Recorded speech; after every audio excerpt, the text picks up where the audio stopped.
Hi, and welcome to Market Week in Review for the week ending March 6th, 2026. I'm Paul Edelman from Investment Strategy here at Russell Investments, and this has certainly been a very volatile week in financial markets on the back of the ongoing conflict across the Middle East.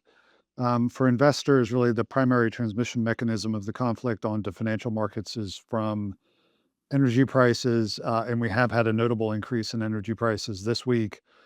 For example, West Texas Intermediate crude oil is up roughly 17% from last Friday's close, sitting here on Thursday in Seattle, with that WTI price now being up close to $80 a barrel. The moves in other global markets, in some cases, have been even larger. So, for example, Dutch TTF, a measure of sort of European natural gas prices, is up over 50% over the same period. So a fairly large shock onto global energy markets. And on the back of that, we're seeing kind of pretty classic moves cascading across the global financial system. From an equity market perspective, what we're generally seeing is the US outperform non-US markets uh, during a period of drawdown. And we're seeing energy, defense names, and generally speaking, more defensive sectors outperforming cyclical areas of the market so far this week.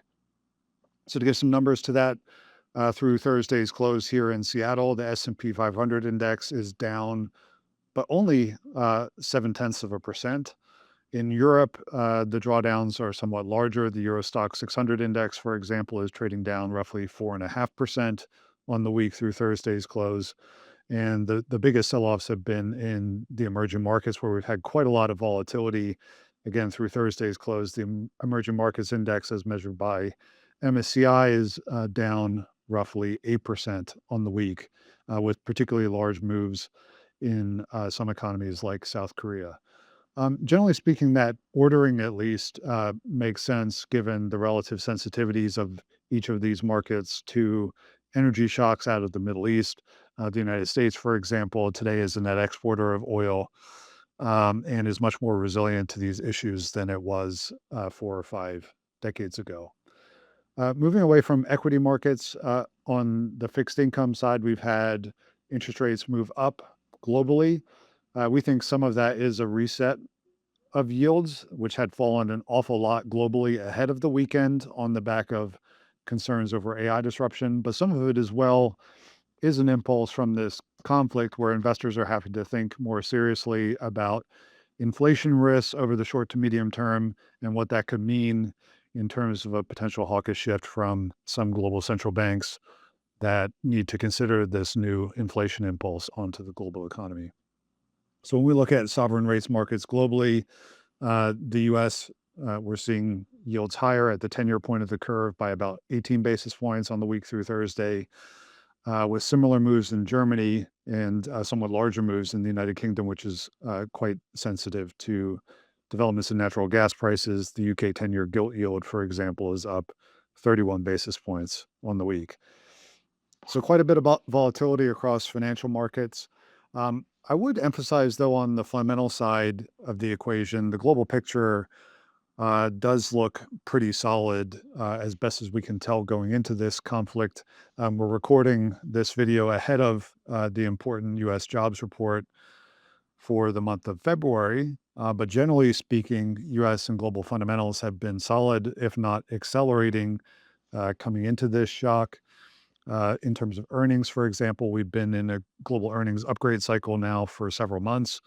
In the United States, we've seen companies deliver 5 consecutive quarters of double-digit earnings growth.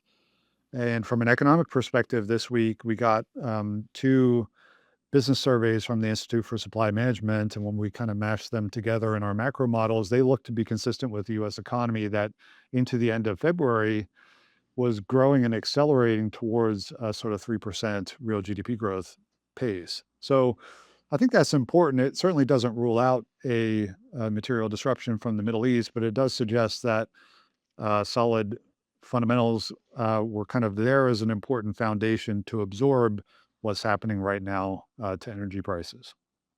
So I think there's a lot for investors to keep their eyes on over the coming days and weeks. Obviously, we'll look towards the U.S. jobs report on Friday morning, stateside, and around this ongoing conflict in the Middle East, really the disruption of energy supply around the Straits of Hormuz and globally is really going to be key for price action over the week ahead.